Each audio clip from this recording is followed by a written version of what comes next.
So I have here yung video clip ng phone call nung asawa niya.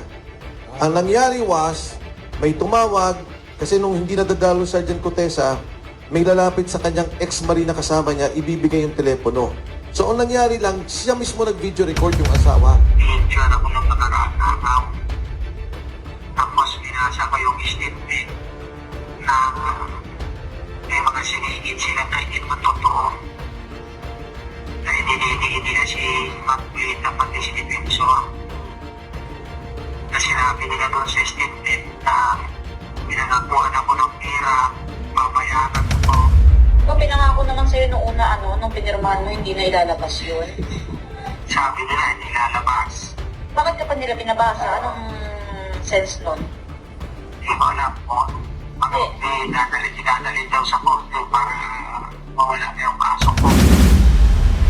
Dadagan Balita News Update. Alright, welcome back. Nagbabalik na naman ho tayo mga kabaitan dito ho sa ating munting bahay. Danagan Balita Reaction Video News Update para naman ho sa panibagong paglalahad ng mga impormasyon na nakalap po natin sa loob ng 24 oras sa mundo ho ng social media. Sa mga oras na ito, medyo mahaba-habang usapin ho ito dito mga kabaitan. Itong video mapapanood ninyo dahil si Mike Defensor po, former congressman, ibinunyag niya po kung ano po ba talaga ang naging kalagayan ngayon ni Sergeant Gutesa. Matapos ho itong lumutang at tumistigo ho. Humarap dyan sa pagdinig ng Blue Ribbon Committee at ito'y kanyang isinalaysay yung kanyang mga nalalaman na kung saan tinumbok niya po rito si Tambuaya at itong si Bobo M, lalo na ho mga kabaitan itong si Saldico. Kalaunay pinatutunayan ho ito ni Saldico at ito naman hong si Bobo M at yung kanyang pinsang si Tambuaya ngayon po ay medyo tagilid na rin ho ngayon dahil nga po si Tambuaya ay sinampahan ng kaso ni Bonjing Rimulya gamit po mga kabalitaan yung affidavit ng 18 dating sundalo at kasama na ho dito si Sergeant Gutesa mga kabalitaan. Alam niyo po pala, tinatakot talaga, no? Totoong tinatakot yung pamilya ni Gutesa para manahimik. At yung sinasabi ho ritong paglalahad ni Mike Defensor kamakailan at nitong nakaraang taon na siya po ay nakatanggap po ng video kung saan itong si Gutesa ay pumirma. Lumagda ng panibagong affidavit na hindi niya po gawa at doon na po nagkaroon ho ng pagbabago ng salaysay na kung saan diniin dito si Mike Defensor at si Senador Marcoleta na sila umano ay pasimuno kay Gutesa at nagbibigay, kumbaga pinapangakuan daw nila ito ng limpak-limpak na salapi. At ayon pa ho sa video inyong mapapanood maya-maya ho, binidyuhan itong si Gutesa na kung saan po ay lumagda sa isang affidavit na hindi niya po gawa at hindi po gusto nito or bukal sa kanyang kalooban dahil sa kanyang nabasa na nag-iba na ho ang konteksto ng affidavit mga kabalitaan.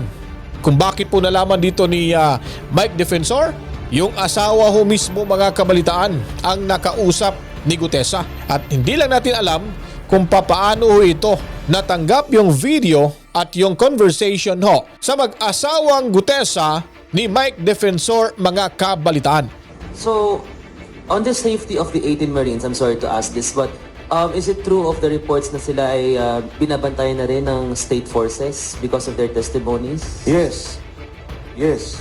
Yes. Oo, sinusundan kami. In fact, baka dito, sinusundan tayo nung, yung ilan ditong vloggers nung nasa Valle Verde, di ba bigla kaming tumayo dahil sinusundan kami. Anyway, going to that question, ito na yung pasabog ko na sinabi ko kay Mr. Flores na dito ko ipi-play. So, gagamitin ko na lang tong speaker ko mismo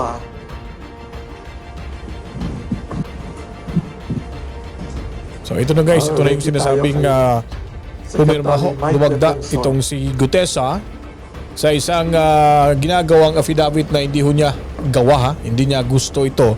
At wala ho siyang magawa mga kabaitan dahil binidyuhan ho siya rito at baka kung ano mangyayari ho sa kanya noong time ho na siya po ay lumagda sa naturang affidavit mga kabalitaan. Marami yung nagtataka bakit naging involved ako masyado. Yes. Pinaliwanag ko, it all started with Sergeant Gutesa. And hindi ako papayag na yung nangyari dun sa kay Sergeant Contesa ay mangyari sa 18 Marines. Bilang panawagan na rin muli sa ating gobyerno, partikular kay Ombudsman Boying Rimulya, na ginamit na niya yung affidavit ni Sergeant Contesa. Nananawagan ako na tulungan na. Total naman technically, kasama na natin si Sergeant, kasama na ninyo si Sergeant Contesa. Yung kasong inilalaban ninyo ay galing sa mga pananalita ni Sergeant Contesa. Ang 18 Marines, katulad na nabanggit ko, nagtatago naman sila, maingat, pinoprotekta ng pamilya, pero nung kay Sergeant Contesa, hindi ganon yung nangyari eh. So I have here yung video clip ng phone call nung asawa niya.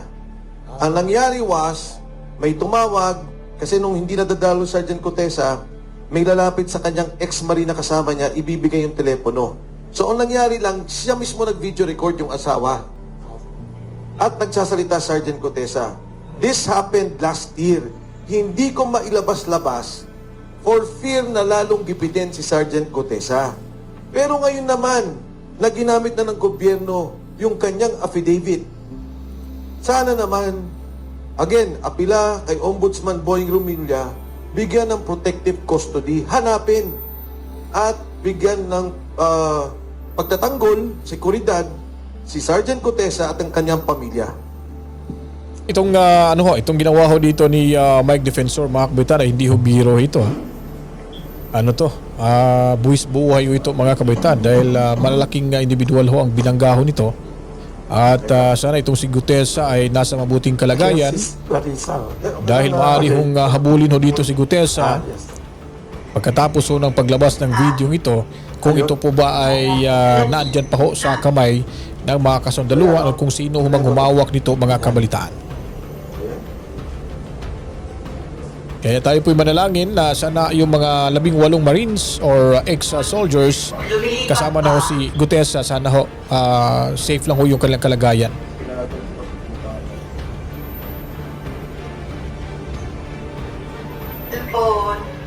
Lumilipat pa.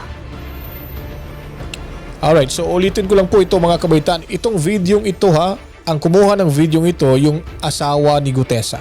At pinapaulit niya po dito ang una nang sinabi ni Gutesa sa asawa niya na nagsasalita ho rito para daw na ma-record ho nila, magkaroon ho sila ng kopya ng conversation at malaman ho nila kung ano po yung mga nangyayari sa buhay ngayon ni Gutesa sa mga kamay ho na humahawak ko sa kanya sa mga panahong ito. Hello? Ayan, ito ka na? Matulog ka na? Ano yan? Nandiyan ka sa kwarto? Ha? Nakasama mo po. Nag-inig siya, nag-inig. Tumawag si Kuya. Kinukumusta ka? Ulitin mo daw yung sinabi mo kanina na binibidyohan ka para may record. May record ka, record namin. Yan. Yung tungkol dun sa affidavit na sino ba may gawa nun? Ikaw o sila? Sila. Inari ko daw na. Ano sabi-sabihin? O, sabihin mo kung ano nangyari doon para may record namin. Yun nga. Pinidyoan ako ng nakaraang araw. Tapos binasa ko yung statement na may mga sinigit sila na hindi naman totoo. Na hindi na si Maclean na pati si Defensor. Na sinabi nila doon sa statement na pinangakuan ako ng pera, babayaran ako. At sinabi pa doon na hindi kasi wala akong alam doon sa delivery doon sa bahay ni Cortez. Yun lang mo nakalagay doon na ayaw mo dapat pirmahan. At hindi naman ako gumawa ng statement na yun sila naman. Yun lang ang pinirmahan mo? Yun lang yung nasingit doon sa ano ko. Saan ba yun? Sa pinakahuli? Hindi, nasa akin yun. Kita? Dahil sa 12 yung kita ko doon, tapos may utang 24 ng pera. Ba't ang haba naman? Eh, sila po eh. Pero yung affidavit mo nung una, nandun pa yon. Wala, yung iba. Bago na Ay, yung may ginawang panibagong affidavit para basahin mo. Pinangako naman sa'yo nung una, nung pinirmahan mo, hindi na ilalabas yun. Sabi nila, hindi lalabas. Bakit ka pa nila binabasa? Anong sense nun? Hindi ko alam po. Idadalhin daw sa korte para mawala na yung kaso ko. Yun yung sabi. Nung ayaw mong basahin, anong ginagawa nila sa'yo? Pinipilit ako basahin ko eh. Kaya wala ko ba? Anong kapalit ng pag hindi mo binasa? Para daw mananimik na kayo. Wala na magbubulo dyan sa inyo. Wala naman ang gugulo sa amin, Kaya nga. Sa totoo lang, Han, wala nang gugulo sa amin. Sila lang ang gugulo sa amin. Sila ang gumagawa ng paraan para manggulo. Sila nananakot sa amin eh. Kaya sabi ko sa'yo ng nakaraan, gusto ko naman gulong-gulong na yung utak ko eh. Hindi na ako makatulog. Mag-ano ka muna, bago ka natulog, meron ka muna maligang na tubig. Para ma-relax yung muscle mo. Anak. Pag sinabihan ka na palabasin ka dyan, mag-text ka sa akin ha.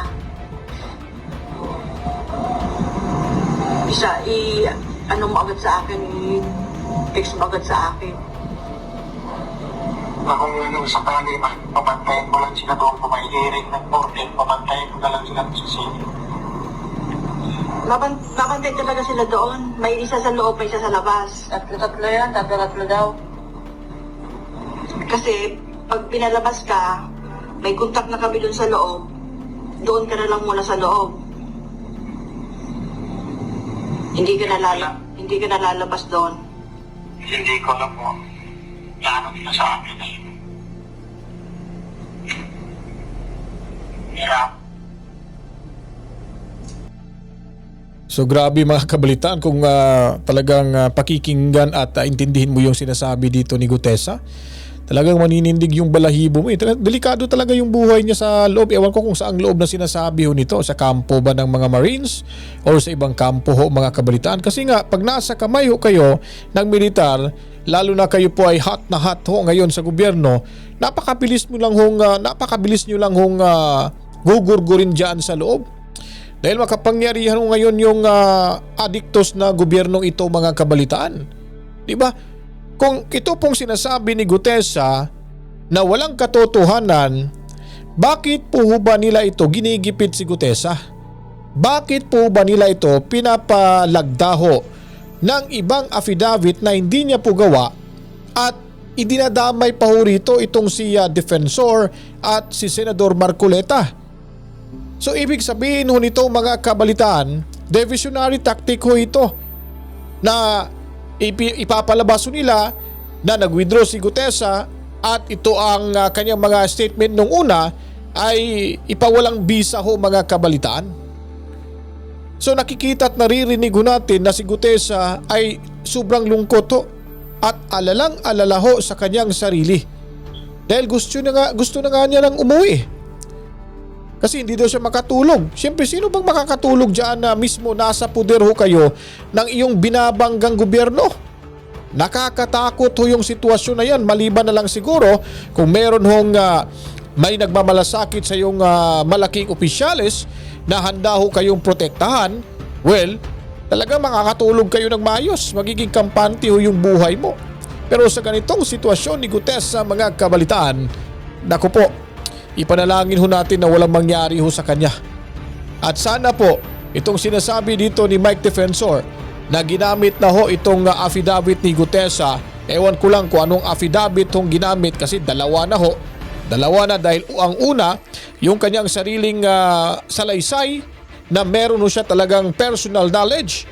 At ito naman hong pangalawa na wala ho siyang kalam-alam na pilit ho siyang pinapapirma, pinapalagda at binibidyuhan pa dito mga kabalitaan. Ito lamang po ay nagpapatunay na meron ho talaga silang kinikilingan. Meron ho silang meron ho silang pinoproteksyonan para hindi na ho magkalaglagan kung sino man ang mga kasabwat. May mga kaugnayan ho sa mga mali-malitang ninanakaw ng maletagang mga kabalitaan. At sigurado ho tayo rito, ito'y parang naglaro yung isipan ho natin kung bakit po ba parang mabigat ho sa kalooban nitong si Panfilo Lacson na tanggaping buo itong statement or affidavit ni Gutesa. Malamang ito po ay isa sa estratehiya lamang para ho mapaghandaan ito na may ilalabas na bagong affidavit si Gutesa para doon na siguro sisimulan ho ang pagdinig dahil involved na ho dito si Marcoleta at si Defensor. At maaari rin mangyari na baka may kinalaman ho dito si Panfilo Lacson mga kabaitaan dahil isa rin po daw siya ang nakakatanggap po ng ilang bilyon ba yun? 2 bilyon noong kasagsagan ho ng pangangampanya mga kabalitaan na hindi naman po sa ngayon napapatunayan. So pakinggan muna natin muli dito si Mike Defensor para ho sa ating mga karagdagang impormasyon na ating gustong malaman ho mula sa kanya mga kabalitaan. Telefon. So, Secretary Lucien, it was reported last year pa po. Last year. And that was the last conversation of the wife to Sergeant Gutesa. Kasi nag-worry ako sa kanya, hindi ko siya nakikita. Nag-worry ako, hindi ko nakikita. So, sabi nung isang kasama, I think kaya sinabi, di ba, nung si Kuya kung pwedeng record ninyo. And confidentially, nasend sa akin. Sinend niya siguro dun sa isang kasama niyang ex-marine. So parang sinasabi na ito, buhay naman. Except, kung napansin nyo, ang sinabi niya, di ba, hindi ko lang kung palalabasin ako. Pag pinalabas ako, paalalayan niyo ako. Yun yung Senate hearing dapat na hindi natuloy. Na kung palalabasin ako, sabi, sige, may contact na kami sa loob and hindi ka namin papalabasin na.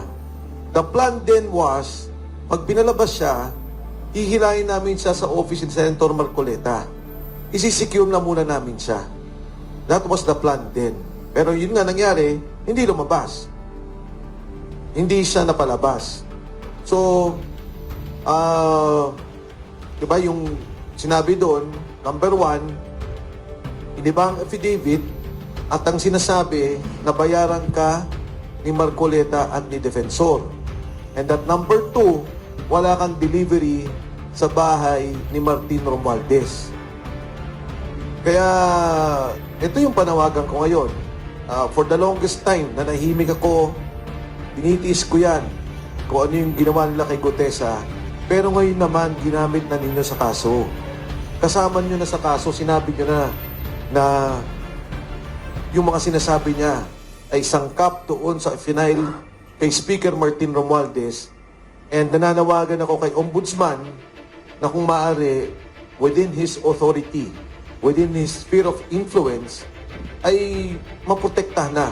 Makuha si Sergeant Gutesa, mapalabas na at maprotektahan siya at ang kanyang pamilya. Dahil ang paniwala ko, Wilson, kung siya lang, hindi matatakot si Gutesa. Kung siya lang, hindi atras. Pero, again, narinig nyo naman, di ba? Sabi, titigilan na kayo. Sinabi niyang kaso, aatras yung kaso sa'yo, yun yung kaso sa affidavit na i-file sa Manila. Na sinabi doon na siya ang kakasuhan pa. So, yun yung binabanggit doon. So, again, thank you sa inyong lahat for that opportunity. Kasi ngayon ko lang ito nilabas. First time. And I hope that this will help Gutesa and his family. Dahil, again, siya ang kakampi ng ombudsman sa kasong to. Alam nyo guys, no? Bakit ko talaga, ako, talagang naglalaro yung isipan ko dito sa kaso ni Gutesa. Kung sasabihin ho nila na walang katotohanan itong mga statement or sa affidavit ho ni Gutesa, bakit po ba nila ito hinahabol? Parang ina-admit ho nila na itong si Gutesa ay isang malaking tinik ho sa kanilang lalamunan dahil talaga naniniwala sila na may kinalaman or may alam na personal ho itong si Gutesa sa mga transaksyones sa mga ninanakaw na maleta, mga kabalitaan. At isa pa rin ho dito na masasabi ho natin na totoo po yung sinasabi ni Gutesa laban ho kay Tambuaya, kay Saldico, kay Bobo M, sa lahat na ho mga nakakatanggap na mga tunglisista ho sa panahon iyon mula ho sa maleta. Bakit po ba tatakutin din ho yung pamilya ni Gutesa? Talagang ginigipit ho nila yung pamilyang ito. So, sa sitwasyong ito mga kabaitaan, mahirap bang intindihin ni Panfilo Lacson na yung mga sinasabi ni Gutesa ay pawang mga katotohanan lamang? Hindi niya ba napapansin? Dati siyang police official, dating hepe ng ating pambansang pulisya if I'm not mistaken. Alam niya po yung mga ganyang mga estilo ho ng mga nasasangkot sa krimen na ibinubunyag at sila'y gagawa ho talaga ng kanilang taktika sa kanilang defense mechanism mga kabalitaan na sa pamamagitan ng pananakot para hindi na matuloy or magpatuloy sa pagsasalita yung tao or mga taong nagtuturo ho sa kanila na may kinalaman ho sa nakawan sa pera mula sa kaban ng ating gobyerno mga kabalitaan. So itong mga nag-impeach kay Sara Duterte, umanda ho kayo. Pag nagkataon si Sara hindi ho ma-impeach or hindi nyo ma-impeach mga kabaitaan, talagang sa 2028 ho, naniniwala ho ako mga kabaitaan dahil yung numero 28, even number po yan, swerte po yan sa mga tao hong may malasakit, sa mga taong may pagmamahal sa ating inang bayan at prioridad ang kapakanan ho ng mga individual or mamamayang Pilipino. Yung mga problema hong kinahaharap po natin ngayon, malulutas ho ito at yung mga sangkot, yung mga mastermind sa nakawan, sigurado ho may kalalagyan ho sila dito mga kabalitaan. At tayo pong mga nagmamahal kay Sara Duterte, kung ano po yung naramdaman ng panggigipit ho na sa mga o sa administrasyong Bobo M, sa mga sinusuportahan ho natin sa pamilyang Duterte, ganun din po yung ating nararamdaman ho. Pero ang lahat na ito ay may hangganan, kaya paparating na ho ang hustisya na matagal na nating hinahangad, hinihintay. Kaya tayo po ay maghawak kamay mga kabitan at sabay nating ipanalangin na itong mga masasamang elemento, itong mga buwaya, lalo na ho itong si JJ Suarez na napakalaki yung mukha at kitid naman ho yung bunbuna ng utak ko nito. Itong si sino ba yun? Si Paulo, ano ba yun? Parang si Guerrilla mga kabalitaan. Itong halimaw na Luisto, itong mukhang manyakis na si banal na aso mga kabalitaan. Sino pa ba yun? Yung mga makakaliwa at lalo na itong si Laila Dilimaw, si Miss Saba mga kabalitaan o si Saba Queen. Naku po, talagang pagsisisihan nila ito hanggang sa kanilang kamatayan mga kabalitaan. Kaya kung nagustuhan niyo po itong ating video presentation ngayon, huwag niyo po kalimutan mga kabitaan, paliguan ito ng maraming likes, buhusan ng maraming komento, share niyo po mga kabitaan then subscribe po kayo, pindutin ang notification bell, and then follow lang po kayo sa Facebook, at of course i-share niyo po ito mga kabalitaan. Sa ating pagbabalik po para ho sa mga karagdagang pang impormasyon, para pa ho sa mga karagdagan pa po sa ating pagbabalik ho para po sa mga karagdagan pang impormasyon na ating ilalahad ho dito sa ating munting bahay. Danagan Balita, bumalita mo komentaryo og mulatigo. To God be the glory. Mawa. Chip chip. Mwah. Peace out.